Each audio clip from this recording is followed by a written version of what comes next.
You probably have a bunch of clothes that you never wear just sitting in your closet or your dresser. So if you ever get around to spring cleaning, think twice before you throw them out. The average American throws out like 81 pounds of clothes a year. That's a mountain of t-shirts, jeans, and other cheap crap that goes straight into the landfill. So how did we get here? On this episode of Rolling Thru, we're diving into the fashion waste crisis.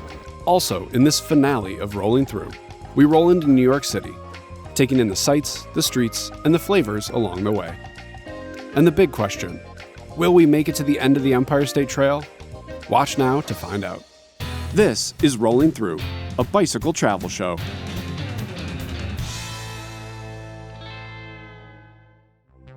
The day is finally here. After what's felt like a true odyssey, this is our last day on the trail. We're up early with the sun and brisk morning air. We roll out from Brewster, and it's a smooth ride, mostly downhill.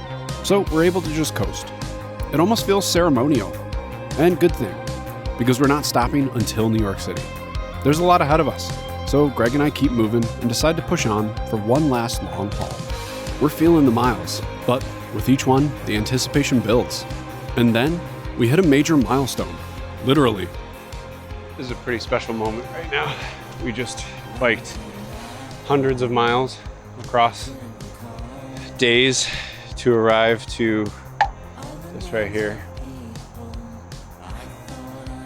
As we cross into Manhattan, it starts to sink in.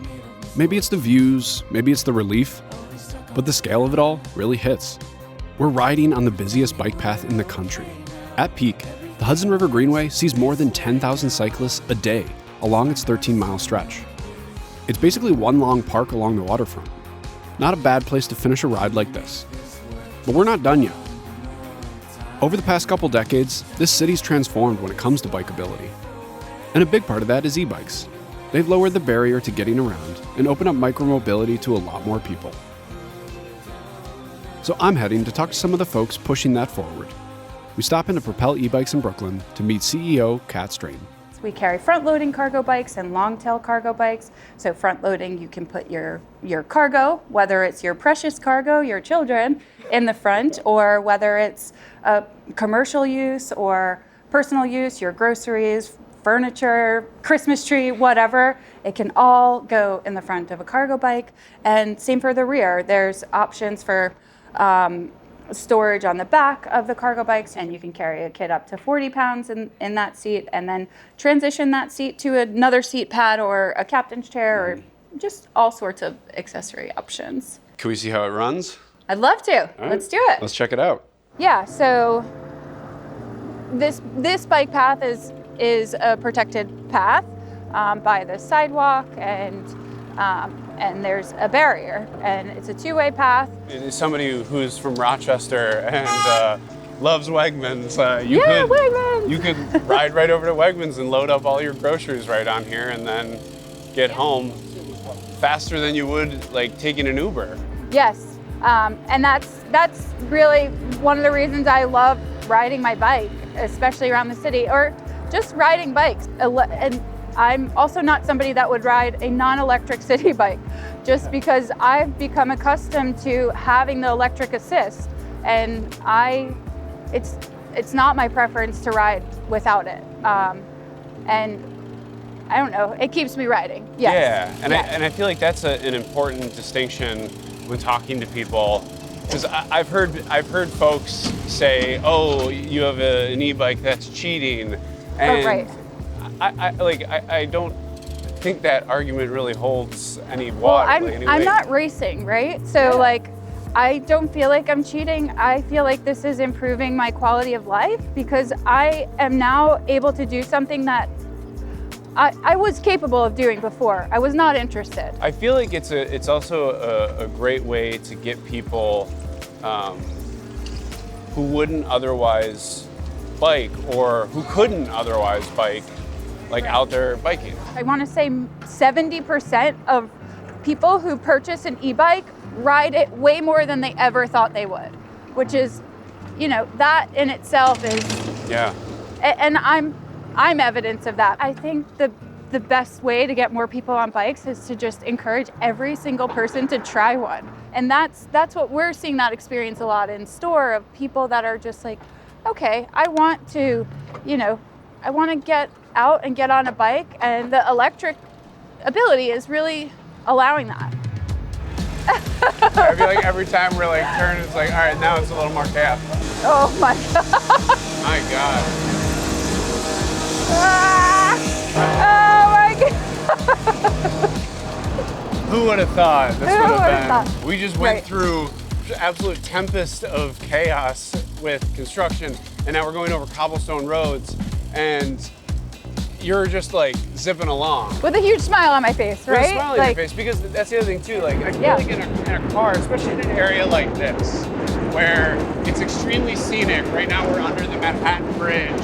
Right. You can hear the train, and we're on cobblestone streets. If you're in a car, you get that low visibility from the road. Right. Like if you're traveling at 12 miles an hour, you can still take it all in, and you get this beautiful view, this like grand scale that you wouldn't otherwise be able to get. Right. And one thing that I noticed just about the physical make of a car versus a bike is that the overhead visibility being blocked, and how there is a lot of freedom and a lot more joy in experiencing what's above. I probably never would have noticed it if I hadn't experienced bikes, but I know when I'm in the car now, I'm like always bending down, wanting to see more, just from knowing what's possible in getting around by bike and being able to just look up and see the whole sky, the whole view all around me. Just look at how many people we pass by, and we happen to be filming, but when you're by yourself, there are smiles exchanged, or just different interactions of, hey, I like your bike, or cool shirt, or whatever. Just different interactions that wouldn't otherwise happen. And we're out in it. We're out in it. Kat, thank you so much for Thank talking you. to me. This was awesome. As Kat rides off, I'm left thinking about the kind of change e-bikes could help accelerate, especially in a city this big and dense. As systems like City Bike expand, and if the infrastructure keeps up, it can start to fill gaps, getting more people around more easily. But that kind of shift doesn't just happen. It comes down to policy. Amsterdam made that call decades ago when cars were taking over the city. Now, it's one of the best bike cities in the world. Today, other world-class cities like Paris are following suit. So the question is, where does New York go from here? A new friend's meeting me under the Brooklyn Bridge. So while I wait, I take a second just to take it in. The history, the scale, everything this place has built. It doesn't take too long before he pulls up and we're out for a quick loop of one of his favorite spots. This is Makesi Duncan, founder of Dad Bod Cycling, an inclusive fitness movement and nonprofit aiming to rethink the stereotypes of the cycling community. And he's about to show me what riding in the city is all about. Like, what have you found from cycling?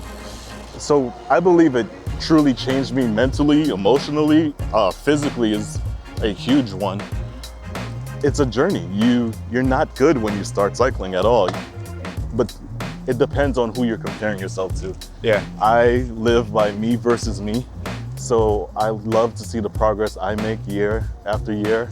And it's been an amazing journey. I went from struggling with 8 miles to now I'm able to travel to different parts of the country and do 100-mile rides and feel amazing doing it.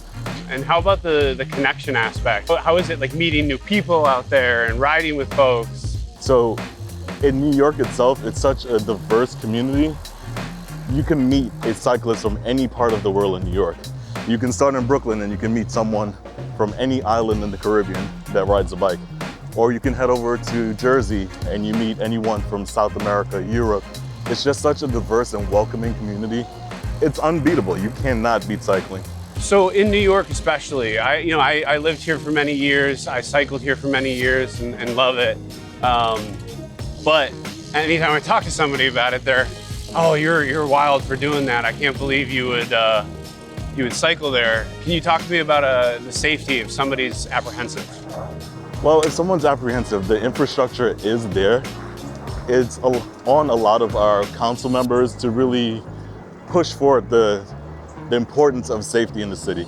It's not going to happen unless you have people in high places pushing for it. And that's something we push for as a community. Cycling is eco-friendly. It's something that keeps this world going, it keeps us going, especially in New York. It's there, as long as we use it and advocate for it, it'll stay amazing.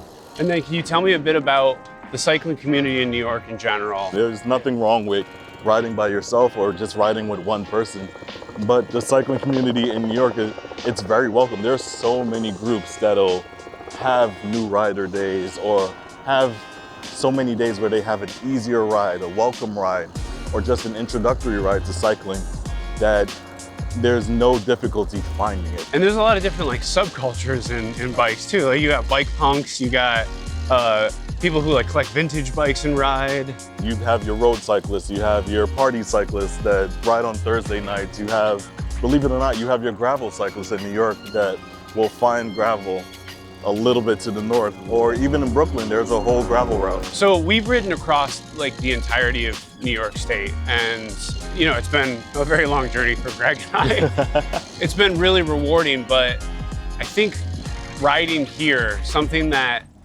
I kind of want to get across to people is, at least cycling in New York City, I feel like there's no bad ride. It seems like this is like this beautiful view. You could go out for just a casual cruise and you get this. As a Brooklynite, just riding over the Brooklyn Bridge, every time you really just look up and see it, it's like, I live in the best city in the world. Yeah. And then you get to the west side or even the east side, you look that way, you can see the Statue of Liberty. It's like, everywhere you look, there's something iconic that you see in a movie every day, and you just live here. I feel like that's kind of representative of our trip in a way, because it was very scenic, but also historic. And there's just a sense of like, I don't know, gravity around everything here. And there's an epic scale to it. With these views, this is enticing, but how do we make cycling more welcoming for people? I think just welcoming people with an open arms and everything. Also, getting kids on bike is a huge aspect to that.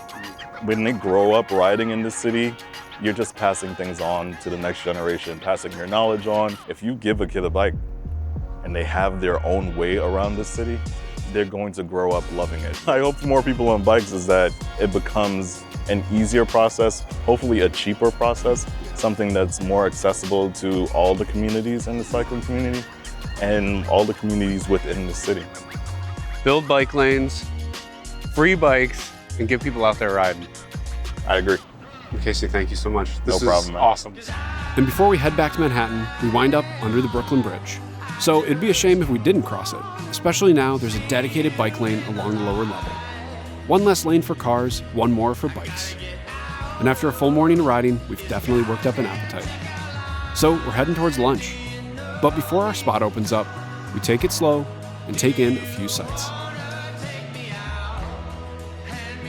We roll into Bryant Park for a much-needed meal. And I'm especially excited for this one because it's with Scott, founder of Scott's Pizza Tours. In a city where pizza's the staple, he's the right guy to point us in the right direction. I'm Scott Wiener, the founder of Scott's Pizza Tours and Slice Out Hunger, and we're here in Bryant Park, New York City, across the street from a very secretly delicious pizzeria. On a beautiful day, Scott. The most beautiful day. And maybe one of the most beautiful pies. Yeah, and what I love about this pie is that it's classic, it's a pizza margherita. When you bake in an oven as hot as they're doing at Heritage, which is in the 750 to 850 area, you get even caramelization, like an even bronzing, but you also get this light, puffy pop on the edge. Yeah. It looks like a painting, like a fresco. Shall we dig in? Yeah, man, All right, I'd love cool. to dig in. I'm curious which slice you go for and why. I go for usually the biggest slice in front of Yes! me. Because I've biked 650 miles to get to this slice. Let's try it. But now I feel weird because I only biked like 7 or 8 miles That's today. that's enough to work up an appetite. Yeah, but I walk across the room and I work Yeah. up an appetite. Cheers. Right, cheers. Yeah, hell yeah. Yeah, It's just I understand. the simplicity of a pizza margarita. Incredible. Yeah. So tell me a little bit about Scott's Pizza Tours. So, I'm obsessed with pizza, obviously. But I also am obsessed with understanding how things work. So the idea of the Scott's Pizza Tours is to introduce people to the science and history that change from one spot to another. So rather than there just being one place that's better, I'd rather teach people to understand, well, what's going to make this one crispier, or what's going to lend to the density of this. Why are they using cornmeal and these guys are using semolina? How things work is way more interesting to me than arguing over if your taste is better than my taste. That's a really good philosophy, and I wish we could apply that to everything, like the way you do with pizza. That's We can. really great. I just think it starts with, Yeah. you gotta find common ground first. Yeah. And we can talk about pizza, and we can literally talk about pizza, and we could talk about how it's a food brought to the United States by immigrants, Yeah. but it's a food that only developed in southern Italy, not because of just Italians, but because of foods that came into the port of Naples from all over the world. So the basil on this pizza, basil is not native to southern Italy, it's from India.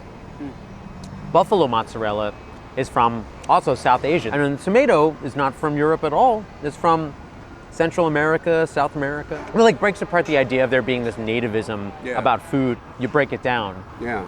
And then suddenly you like disarm everybody. And I think we kind of need to disarm ourselves. And that's why the ability for pizza to adapt is what has made it so relevant today. Because even though this is a food that's been around in one way or another since the early 18th century, the version of it from the early 18th century is not what we're eating today. Therefore, the idea of authenticity or a rule of tradition doesn't really exist with foods at all, especially pizza. It's poetic. It's also delicious. Yeah. It's poetic and delicious. Yeah. So can you tell me a little bit about Slice Out Hunger? When I started running pizza tours, 2008, I did it with the full understanding that we're treating food as entertainment on a food tour. Yeah. And that not everybody can afford to do that. So how do you balance that and respect the community that you live in and respect the fact that people face food insecurity and can't afford to spend money on a ticket to go and treat food like it's like a movie.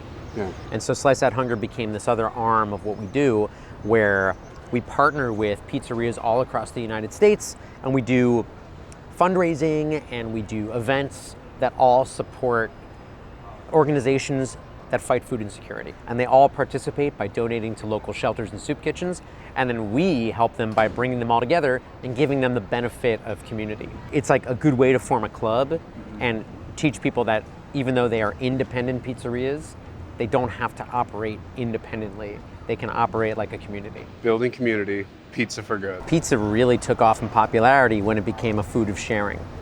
Yeah. And when it became a shareable food, suddenly it's the thing that brings people together over a central dish.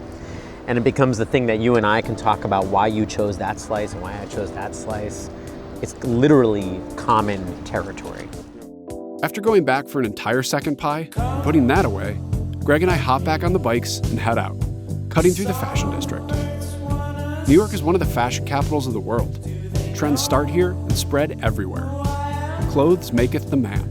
But what maketh the clothes, or how? That's where things get complicated. The decisions behind that, they shape a lot more than just what we wear. There's a lot in that system that's not working. So we detour out to Bushwick, Brooklyn to see what a different approach might look like.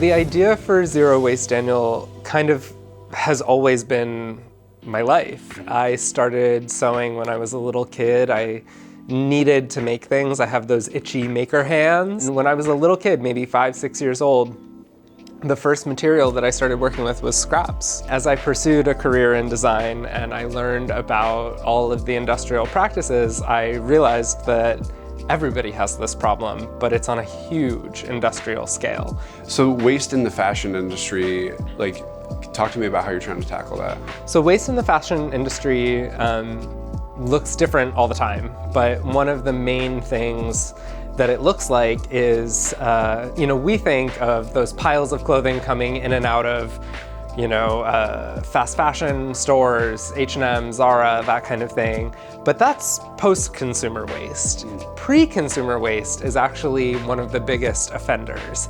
And that's all the little pieces that fit together in between those pattern pieces that get cut out. And I like to think about it like making cookies. So if you've ever rolled out a sheet of cookie dough, and then you take your cookie cutters, that's just like pattern making. And the little pieces in between, when you're making cookies, you can ball that up and roll it out, squeeze 1 or 2 more cookies out. But in fashion, we just take those leftovers and we throw them away. And in the industry, there are giant table saws that can cut up to 500 layers of fabric at a time. So imagine that little triangle in between those patterns 500 times. That's a lot of waste. Textile waste is one of the biggest offenders in the fashion industry. And one of the reasons it's so problematic is that it is so resource intensive. So it's not just that fabric. A lot of fabric actually starts on a farm. So think about a cotton t-shirt or a pair of jeans. Cotton is very water intensive to produce, and then it's energy intensive to mill. There's byproducts, and then it gets dyed and finished and washed with enzymes and all kinds of, mixed with things like spandex and other man-made additives. So that little triangle that gets cut out is often something that has been flown around the world and takes resources from many different industries, agriculture, scientific, and otherwise. And so to throw that away is an enormous market failure. So do you take that triangle and you make new clothes with it? So the whole kind of aesthetic of my brand and mission of my business is to take those discarded offcuts, join them back together, and make what I call re-roll. So we re-roll our scraps into a new sheet of fabric that you can cut a new pattern out of. And because of the nature of doing that, there's something really artistic about it. A little example with something like a crop top. So we always use the same patterns, but because we have all these different little offcuts, each one will come out a little different than the next. I love that. And that's pretty fun. You get your own unique piece. Exactly. That's great. What's your hope for awareness when it comes to waste in the fashion industry? It's interesting to think about it right now because I think when I started doing this, my hope was that this idea would catch on and become mainstream and other designers would start incorporating this philosophy and this way of doing things into their practices. And 10 years into this business, this collection, it's happening. It's, people on TikTok making things, major companies like Levi's thinking about scraps and waste and denim. Huge high-end brands like Alexander McQueen are posting about how they're using their scraps and their leftovers. And so we as consumers need to show big businesses that there's money in this. So if we show up and we buy things that are made out of recycled materials and it shows that that's trending, then more things get recycled because those businesses want to do what's hot and what's trending. Being the type of designer that I am and living the life and lifestyle that I do, I think queer people often feel the relationship to scrap material because being part of any marginalized community, you know what it's like to feel like an offcut or an outcast. And then seeing how strong those things are when they come together is very powerful. So I think there's always something in joining the things that feel discarded together and then creating something beautiful and powerful out of that. With the sun getting low and a long day winding down, Greg and I ride up to my old neighborhood, meet up with a group heading out together. This is Ridgewood Rides, a weekly ride built around cycling as a community. These modern groups show the beauty in cycling, its transportation, its recreation, and its culture. There are whole worlds within cycling. Bike punks, roadies, mountain, street, messengers, commuters, different styles, different scenes, all connected by the same thing. It is easy to forget, but this is a bike world. The bicycle is the most common vehicle around the globe. It's one of the simplest machines we've ever built. And when we ride, it makes us one of the most efficient moving creatures on the planet. It gets us around, but maybe more importantly, it brings us together. Earlier today, before heading back to Brooklyn, we made one more stop, down at the Battery. This is where the Hudson River Greenway ends. It's a place that's endured, from its namesake days of protecting New Amsterdam, to threats of being torn apart by development, to what it faces now with rising seas. But it's still here, which makes it a fitting place to end this ride. Because we made it, all the way from Buffalo, over down trees, through rain, alongside old friends and new ones, across 720 miles to get right here, the end of the Empire State Trail. So that's the Empire State Trail. And as I've ridden many miles over many days, I realized a few things. The trail itself is many things. It's scenic, it's historic, and it's pretty lengthy. And another thing I've learned is that there are a lot of really good people across this state working on solutions to the climate crisis. From farmers, advocates, activists, grassroots organizations, they're all working to make a difference. And while the climate crisis may be bad, if we have these good people alongside us, I think we'll be okay. I'm Pat Kelly, and this is Rolling Thru.